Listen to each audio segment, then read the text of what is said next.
तुझं नाव बेटा? माझे नाव अश्विनी ज्ञानेश्वर वाघ, अच्छा, कुठे राहतेस? सोनेवाडी. अच्छा, इथेच राहतेस. तुझे आई वडील काय काम करतात? माझी आई घरचे काम करते आणि माझे वडील शेती करतात. शेती करतायत. बरं, शाळेमध्ये शिक्षण कसं घेते तू? शाळेमध्ये खूप छान शिक्षण भेटते आणि म्हणजे पहिली शाळा कशी होती आणि आताची शाळा खूप बदल झालेला आहे. बरं, नेमका शाळेमध्ये बदल काय झालेला आहे?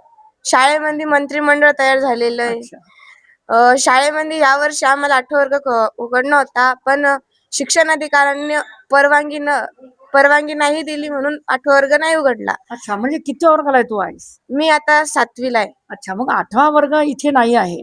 बरं, 8वा वर्ग इथे मागणी सरांनी या ठिकाणी केलेली दिसते, परंतु तू सुद्धा या ठिकाणी सांगितलेली आहे. परंतु तुला काय वाटतंय की 8वा वर्ग इथे उघडाव? हो, उघडावा. शिक्षण अधिकाऱ्यांनी सांगावे की म्हणजे परवानगी वगैरे त्यांनी द्यावी. परवानगी द्यावी की इथं 8वा वर्ग उघडावा. पुढच्या वर्षी मी पण 8वे वर्ग म्हणजे आमची म्हणजे मग मैत्रिणी इथेच राहतील. हो, मित्र-मैत्रिणी खूप सारे बरं, इथला गुरुजन वर्ग कसा शिकवतोय मॅडम वगैरे? खूप छान शिकवतात आणि आम्हाला असे भाजी सल्लेही देतात की खिचडी पण खूप छान भेटते, शिकवतात पण खूप छान आणि आपल्याला असं बरं, तुझ्या अंगामध्ये असणारे जे सुप्त गुण आहे, सुप्त गुणांना वाव या ठिकाणी शाळा देते. तुझी आवड हो, कशामध्ये आवड आहे तुला? मला नृत्यामध्ये आवड खूप आहे. नृत्यामध्ये? हो, अच्छा, नृत्यामध्ये करिअर घडवणार तू काही? हो, घडवील पुढे का चालू. दुसऱ्या दिशेने धाव घेण्याची इच्छा आहे? नाही, दुसऱ्या दिवशीने धाव घ्यायची बरं, मला. कोणत्या नेमके? मला IPS व्हायचंय. मित्रांनो, ही आहे 1954 वर्ष झालेले आहेत या शाळेला आणि या विद्यार्थिनीला व्हायचं आहे IPS. मित्रांनो, IPS अधिकारी होणं या ठिकाणी फार कठीण आहे, कारण की जीवाची पाड या ठिकाणी मेहनत या ठिकाणी करावी लागते.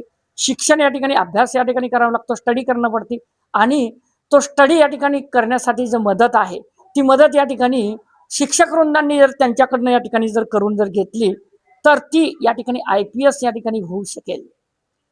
शेतकरी कुटुंबातून येते, परंतु स्वप्न अशी असतात, माणसांनी स्वप्न मोठी पाहायची असतात, कारण की स्वप्न बघत असताना काही ध्येय सुद्धा या ठिकाणी पालक वर्गांचं असतं, आईवडिलांचे स्वप्न असतात की त्या ध्येयाच्या पूर्ततासाठी ते सुद्धा या ठिकाणी राबतायत. पण त्याला योग्य मार्गदर्शन, योग्य शिक्षण आणि दर्जेदार गुरुजनांचा जो आशीर्वाद आहे तो सुद्धा महत्वाचा या ठिकाणी ठरताना दिसतोय. म्हणून तिचे स्वप्न आहेत IPS बनायचे आणि ती IPS होणार अशा सदिच्छा सुद्धा या ठिकाणी मी माझ्या परिवाराच्या वतीने व्यक्त करतोय. काही पालक वर्ग आपल्या सोबत आहे. तुमचं नाव सर? माझं नाव ज्ञानेश्वर विष्णू जंजाळ. अच्छा, पण ह्या शाळेबद्दल काय सांगणार? कारण की मागच्या वर्षी आम्ही इथे आलो होतो, ती शाळेची या ठिकाणी जी परिस्थिती होती आणि आजचा जो बदल आहे त्या संदर्भामध्ये काय सांगणार? शाळेच्या संदर्भात हसत खेळत शिक्षण हे जे गव्हर्नमेंटचं धोरण आहे, सरकारचं धोरण आहे, त्याला अनुकूल ही शाळा आहे असं मला वाटतंय. कारण या सगळ्या भिंती बोलतायत म्हणजे ही शाळा सुद्धा बोलकी आहे. इथलं वातावरण अत्यंत स्वच्छ सुंदर आहे.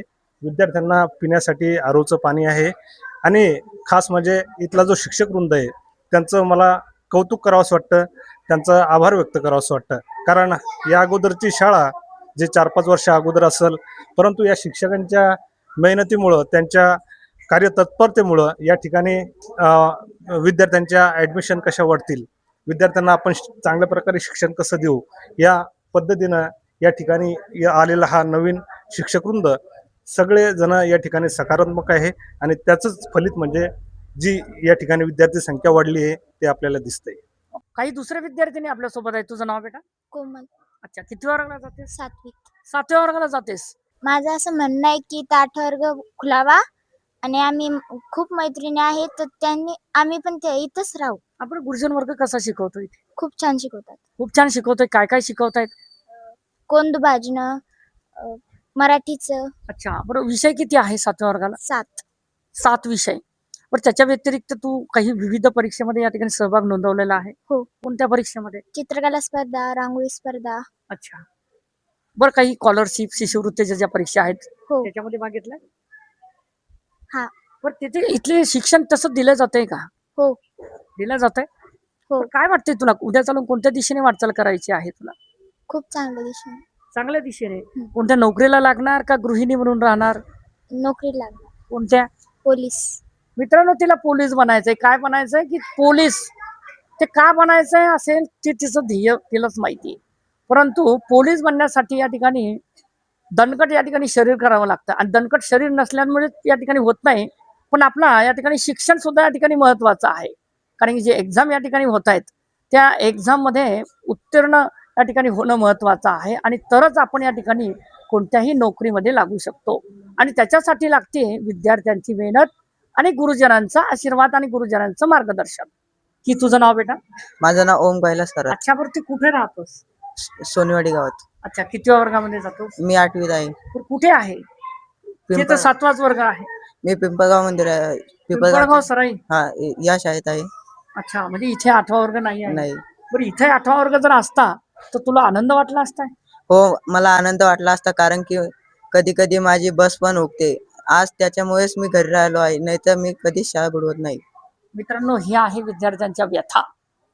ही आम्ही या ठिकाणी शालेय प्रशासन जे आहे त्या प्रशासनाकडे या ठिकाणी मांडत आहोत. जी सत्यता आहे ती सत्यता या ठिकाणी मांडण्याचा प्रयत्न आहे. हा मुलगा पिंपळगाव सराई येथे या ठिकाणी 8व्या वर्गाला या ठिकाणी शिकतोय. इथे 7व्या वर्गापर्यंत शिकला, कारण की 8वा वर्ग नसल्यामुळे तो त्या ठिकाणी तिथे जातोय. इथे मागणी या ठिकाणी सरांनी आणि मुख्याध्यापक वर्गांनी शिक्षकवृंदांनी केलेली आहे की इथे 8वा वर्ग या ठिकाणी सुरू करण्याची या ठिकाणी काही हरकत नाही. कारण की बहुजनांची लेकरं आहे, कष्टकऱ्यांची शेतकऱ्यांची लेकरं आहे, त्यांना या ठिकाणी जाण्या येण्यामध्ये या ठिकाणी त्रास या ठिकाणी होतोय. म्हणजे जो विचार या ठिकाणी व्हायला पाहिजेत त्या विचाराच्या माध्यमातून खरोखर प्रशासनाने या ठिकाणी विनंती आहे या चॅनलच्या माध्यमातून इथे 8वा वर्ग या ठिकाणी सुरू करून या विद्यार्थ्यांचं भवितव्य घडण्यामध्ये या ठिकाणी आपण सुद्धा या ठिकाणी सहकार्य करा आणि मदत करा.